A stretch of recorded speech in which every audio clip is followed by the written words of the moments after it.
নতুন ধারার একটা ছবি আমার কাছে মনে হচ্ছে এটা, যে এটা মানে ভালো লাগার মতো।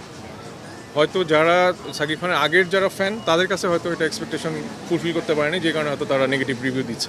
প্রথমে তো আসলে আমি নিজেও মিউজিকের সাথে কিছুটা ইনভলভ ছিলাম, তো যে কারণে আমারও মিউজিক্যাল ইয়ের প্রতি একটা ইন্টারেস্ট ছিল, ওই থেকেই আসে আসলে মুভিটা দেখতে।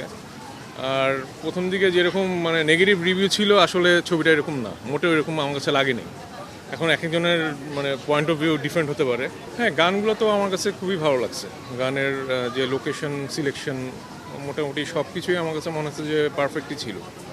হয়তো মানে কিছু কিছু জায়গায়, যেমন শাকিব খানের যে আগের যে ছবিগুলা যে খুব অ্যাকশন ধর্মী থাকে আর কি, ওইটার থেকে সম্পূর্ণ আলাদা।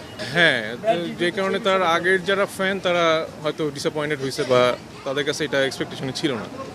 বাট আমি বলবো যে মানে অন্য জনার হিসেবে এবং নতুন একটা মানে নতুন ধারার একটা ছবি আমার কাছে মনে হচ্ছে এটা, যে এটা মানে ভালো লাগার মতো। হয়তো যারা সাকিব খানের আগের যারা ফ্যান তাদের কাছে হয়তো এটা এক্সপেকটেশন ফুলফিল করতে পারেনি, যে কারণে হয়তো তারা নেগেটিভ রিভিউ দিচ্ছে।